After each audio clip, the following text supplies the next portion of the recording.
Oo, di naman ang matangkad. Yan na. Hindi na maputi. Hindi naman ako maganda. Hindi naman ako matangkad. Hindi naman Hindi ako malaki yung matangkad eh. balakang ko. Ha? Hindi mo ka? Dead type daw niya malaki balakang. Tama naman. Noon. Tanda mo yan? Oo. Malaki puso ko.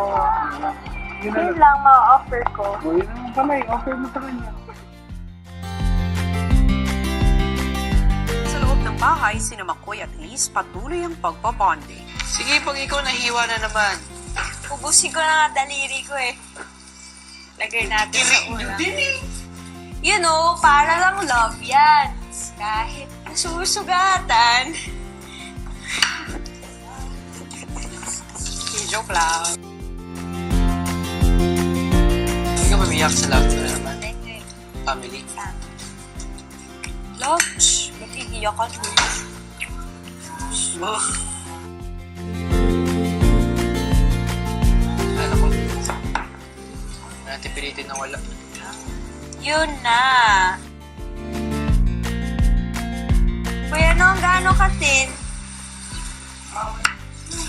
Kasing nipis ng pagmamahal mo sa akin? Hindi mataba ang pagmamahal sa inyo. Kasing nipis nga. Yung pagmamahal.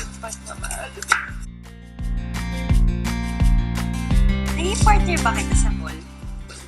Oo, Pero no? sandali. Sandali lang.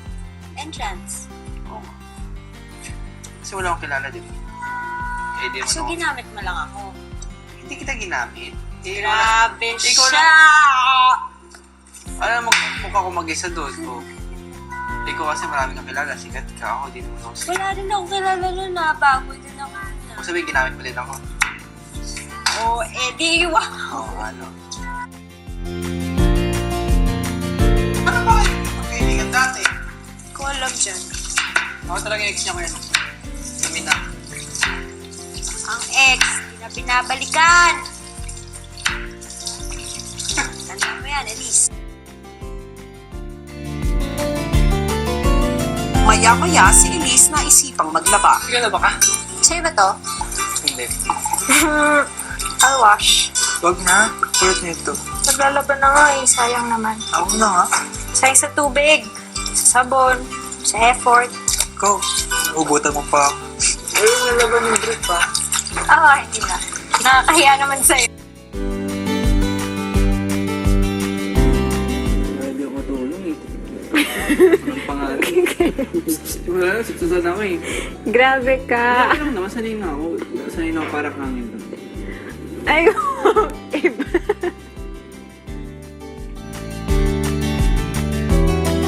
Yung gabi yung pagyan. Every night. Yan, ako ba? Asa pa kayo sa wala. Hirap umasa. Nasaktan ka lang.